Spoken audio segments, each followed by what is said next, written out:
Nós terminamos agora um tempo muito intenso, né? Com muitas festas, desde março, quando nós iniciamos a Quaresma, vivemos bem a Semana Santa, né? Ainda que não tivemos a possibilidade de celebrar com o povo, mas vivemos, né, intensamente a espiritualidade da Semana Santa. Depois vivemos o tempo pascal e as festividades do finalzinho do tempo pascal. Celebramos o último domingo e a última quinta, as primeiras solenidades do tempo comum, né? Que foi Santíssima Trindade e Corpus Christi. E agora nós estamos celebrando hoje o 10º domingo do tempo comum.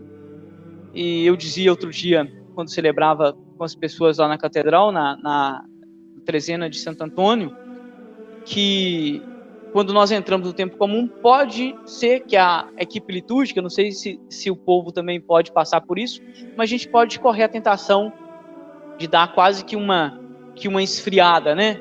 Porque os temas, eles começam a ser temas muito comuns do Evangelho. Nós não temos já um grande tema um grande tema para celebrar, e a gente pode cair nessa tentação de pensar que o tempo comum ele tem menos importância, né? Inclusive na assistência das Santas Missas, né? A gente vê que quando nós estamos na Quaresma, né, na Semana Santa, na Páscoa, a igreja lota, não é isso? Depois parece que o resto do ano as pessoas esquecem de vir à igreja. A dignidade da Eucaristia continua a mesma, e o tema central, né, continua o mesmo, que é o sacrifício de Cristo e a ação de graças por este sacrifício, que é a Santa Missa. Não por isso a gente tem que vir menos, né, à igreja ou celebrar com menos intensidade.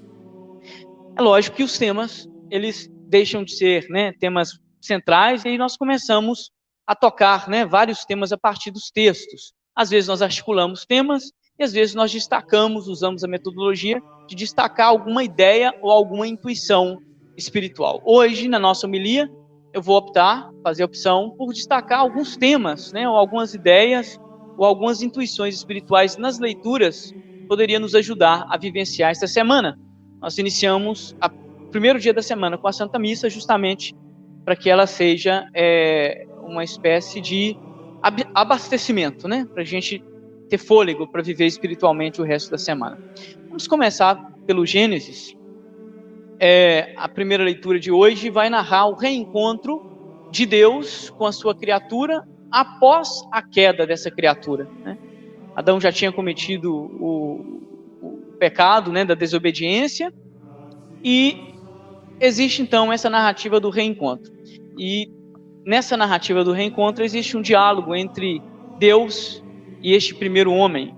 E nesse diálogo existe uma frase, ou pelo menos uma expressão dita por Adão, que nós trabalhamos durante as homilias deste final de semana, e que eu retomo com vocês aqui. Não sei se vocês se recordam, conseguiram prestar atenção na primeira leitura.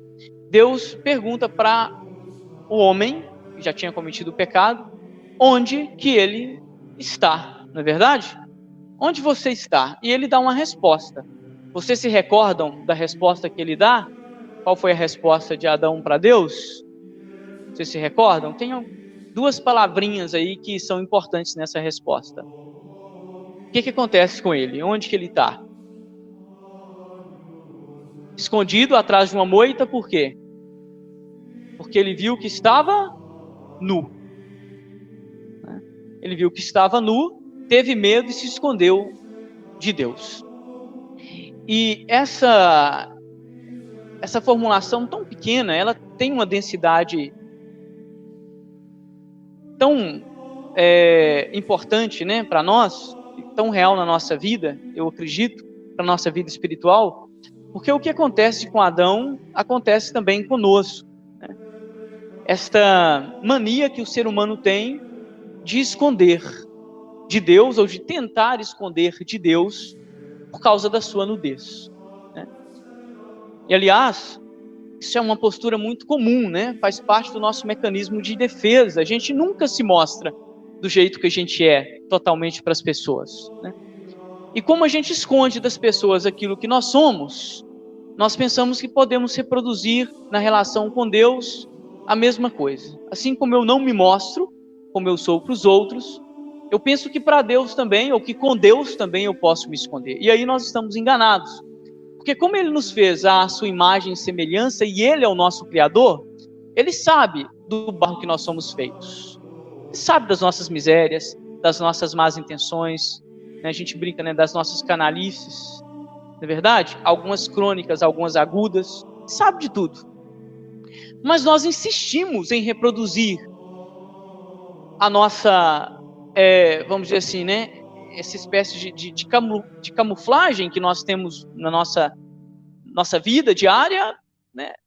Às vezes insistimos em reproduzir isso no âmbito espiritual e aí não acontece, né? Não dá para fazer isso, né? Porque Deus, por mais que nós não queiramos nos mostrar, Ele é aquele que tem um olhar profundo sobre nós, que conhece o nosso coração.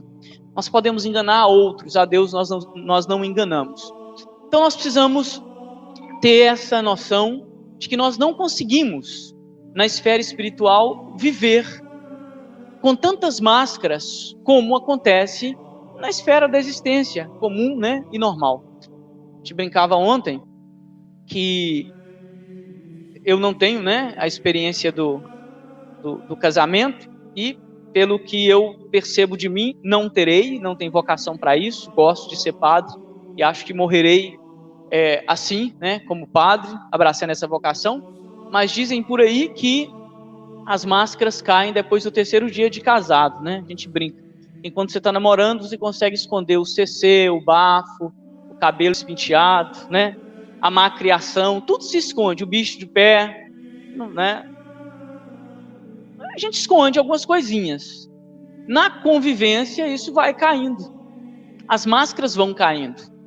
Por isso, quanto mais você é íntimo ou íntima de uma pessoa, e mais ela te conhece, mais ela te ama, ou mais ela opta por não te amar, não é verdade? Quanto mais eu conheço uma pessoa, mais eu fico apaixonado por essa pessoa, e mais eu quero ser amigo, né, estar perto dessa pessoa, ou eu faço a opção por, não é comigo, não é para mim,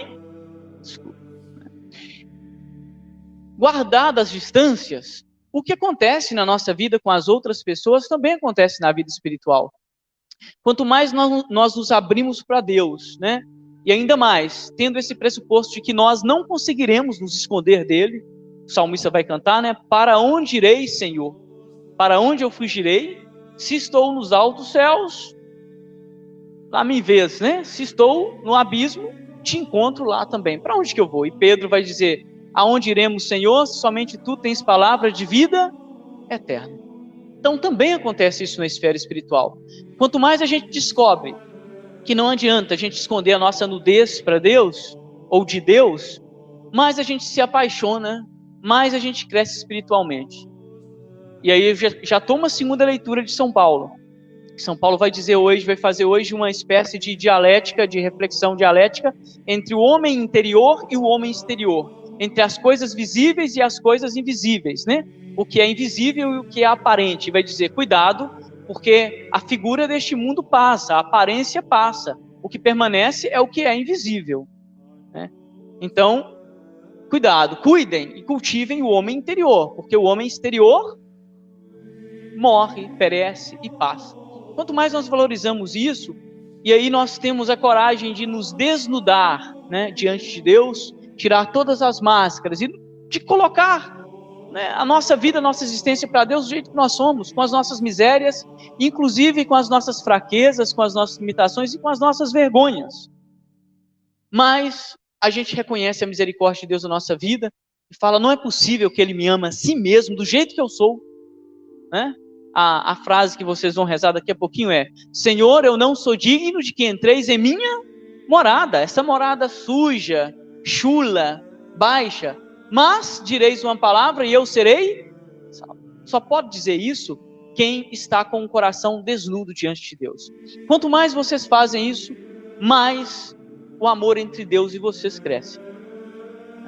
Diferente das relações humanas, não existe em Deus a possibilidade de exclusão do ser humano, a não ser que o ser humano queira. Se você quiser se excluir da vida de Deus, né, é o pecado contra o Espírito Santo, daqui a pouco a gente vai chegar, isso acontece. Mas se você não quiser, Deus vai te amar. E o amor dele vai ser incondicional, sempre, né? E vai estar aí para te abraçar. Então nós precisamos, a partir destas reflexões que eu estou propondo para vocês, capital essencial. Não adiantam, né? Apesar da gente estar vivendo nessa sociedade de imagens, não adianta a gente tentar reproduzir no mundo espiritual aquilo que nós vivemos, né? No ambiente material, né? Na nossa sociedade de imagens, né? Tinha uma propaganda da Coca-Cola que falava que imagem é tudo, sede não é nada, não é? Muito atual, imagem é tudo, sede não é nada. A gente toma qualquer porcaria se a imagem for boa. Inclusive come qualquer porcaria se a imagem for boa, né?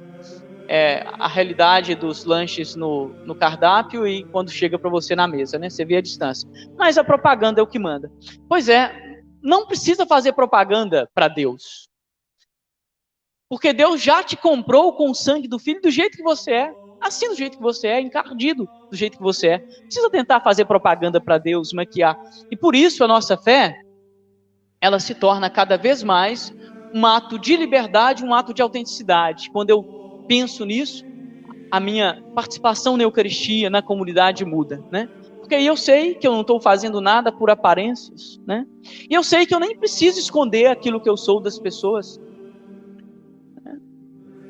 Ou pelo menos, né, se eu não tenho que sair por aí, né, sendo indiscreto e dizendo aos quatro ventos as coisas da minha vida, que não se trata disso, também eu não preciso me preocupar em expressar aquilo que eu sou, quando eu tenho uma fé autêntica, e isso é o escândalo dos santos, né, os santos escandalizam por causa disso, porque eles são o que são, no lugar que são. Então não preciso ficar escondendo, né, se por um lado eu não sou uma pessoa que sai por aí falando, né, e me glamoureando daquilo que eu sou, por outro lado também eu não sou uma pessoa que tem 3, 4 vidas paralelas, né? Na igreja eu sou uma coisa, em casa eu sou outra, na empresa outra, com a minha esposa outra coisa, no futebol outra coisa. E é tão interessante, né? Se a gente olhar essa dinâmica da nossa vida, da autenticidade na autenticidade, como que isso atrapalha a nossa vida de fé e como que isso está grudado. Quando eu não sou autêntico lá fora, eu reproduzo isso nas minhas relações de fé. Eu reproduzo isso dentro da igreja, né? E aí a gente precisa prestar atenção, porque não é só o padre. Vocês que estão aqui são os meus ministros, né, minhas acólitas, cerimoniárias, sei lá, né? Vocês que estão aqui na igreja. As pessoas vão acabar olhando isso, né? E elas acabam comparando como que fulano é dentro da igreja e como que fulano é fora. E às vezes elas jogam isso na nossa cara, já viram? Na igreja é uma coisa, fora da igreja é outra. Uma esquizofrenia, né, existencial e espiritual. Quando nós somos autênticos, nós escandalizamos algumas vezes. Porque nós somos o que somos, mas nós estamos em paz com Deus. Né? Quando nós temos certeza de que nós já nos mostramos para Deus do jeito que nós somos. Né? E aí, a gente não precisa ficar colocando máscaras, não precisa ficar preocupado, né, sobremaneira com aquilo que as pessoas vão dizer da gente, né? Hoje eu contei uma historinha, eu acho que já contei essa história para vocês, mas a gente repete, não tem problema não, né? Mas só para dar um exemplo como que a questão das aparências são complicadas e enganam, né? Eu estava falando lá fora, conversando com o pessoal do meu tempo de Bituruna, há uns 7 anos atrás, 8 anos atrás, ainda estava na ordem, a minha sobrinha, eu sou de uma família de 15 filhos, minha mãe teve 15 filhos, então eu tenho sobrinhos da minha idade, né? Já sou tio, avô, né? Então, por exemplo, eu tenho um sobrinho neto que tem 19 anos, né? Então, tenho a sobrinha quase que mais velha do que eu. E uma das minhas sobrinhas, mais novinhas, teve o primeiro filho com o esposo dela, né? E aí ficaram acolhidos aqui em casa, e passou um tempinho, fui ao shopping com eles. E o meu sobrinho, esposo da minha sobrinha, saiu para fazer um pagamento não sei onde e me deixou com a minha sobrinha. Ela, né, a gente chama de resguardo ainda, né, tava muito recente, então peguei o Vitinho no colo e abracei com a minha sobrinha e fui caminhando, né, pelo shopping, né. Ainda estava no colégio Bituruna. No outro dia, justamente no domingo, no outro dia, na segunda-feira, na hora do recreio, aí os alunos desesperados, né? A gente passava e escutava os cochichos. Teve um que teve coragem de me procurar, né? Ô, padre, chega aqui. O que foi, fulano? Não, velho, tá rolando uns papos cabulosos sobre você aqui. Uns papos cabulosos. Fala, Arthur, o que foi? Já falei o nome do menino. O que foi? Aconteceu? Não, mas uns papos cabulosos mesmo. Eu tô até com vergonha de te contar, velho. Pode falar, rapaz. Rapaz, estão falando aí que te viram com a sua mulher andando no shopping abraçado com ela e o seu filho. Aí eu brinquei, era bonita pelo menos? Aí ele, tô falando é sério. Aí eu falei, fala para seus colegas. Acreditando ou não, é a minha sobrinha, se chama tal, aquele é meu sobrinho.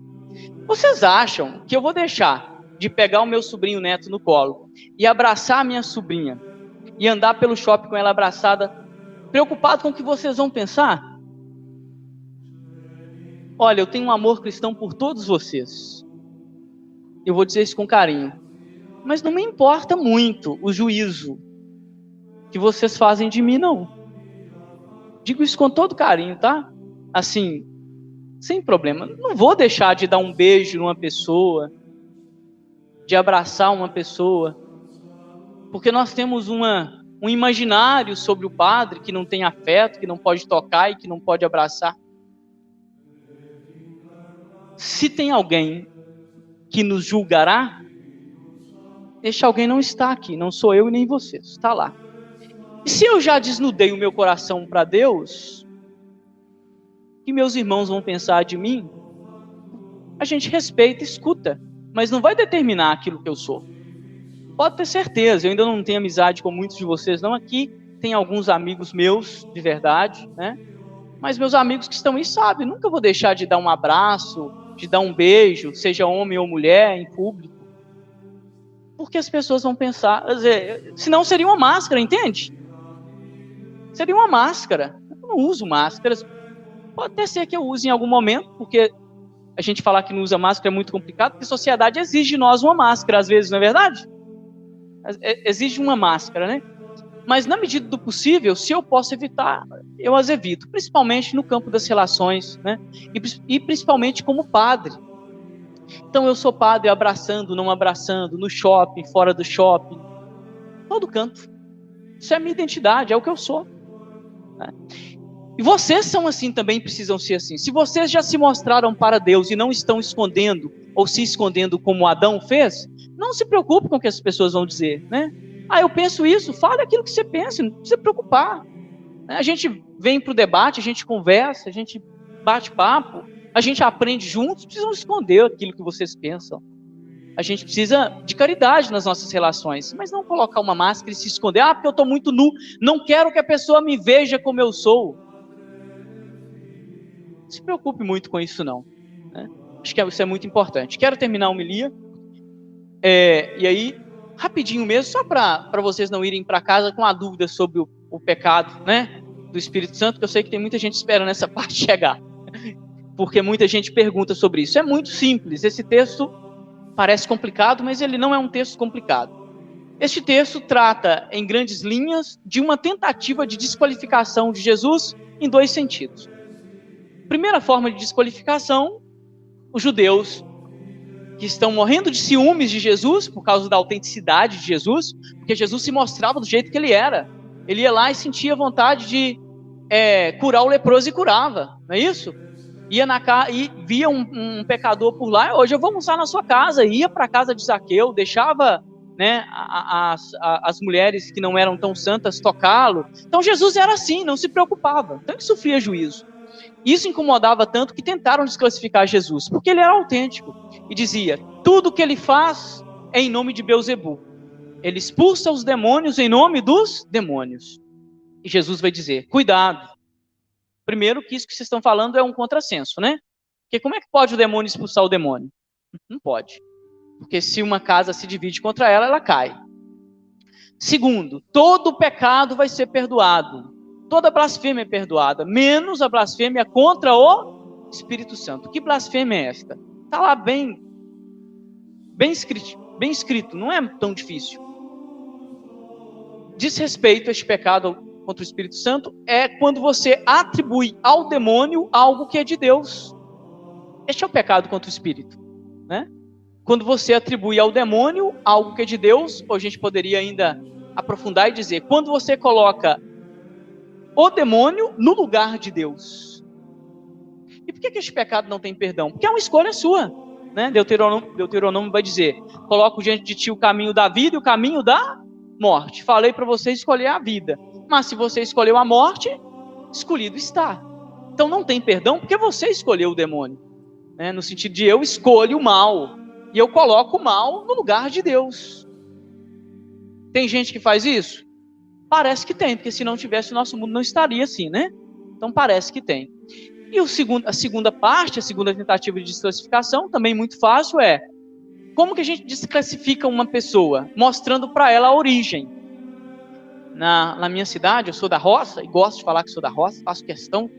Quando uma pessoa ia trabalhar fora, no Rio de Janeiro, em São Paulo, passava 2 meses e chegava falando carioquês ou paulistano, uma forma de desclassificar a pessoa era dizer: esse é filho de fulano, metido a besta, você vê, ficou 2 meses fora e já chegou falando carioquês, né? Isso é uma forma não muito polida de falar para a pessoa: eu conheço a sua origem, conheço os seus pais. É isso que eles falam: a sua mãe e seus irmãos estão aí, para dizer, nós te conhecemos. Você está falando tudo isso, mas a gente sabe que você é filho de Maria, filho de José. Não é uma desclassificação de Nossa Senhora, como muita gente prega por aí, não.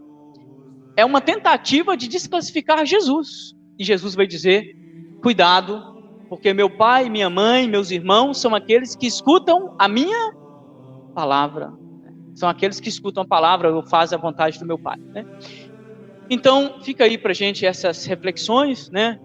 Hoje um pouco assim, meio que pinceladas em cada leitura, mas espero que vocês possam refletir, né?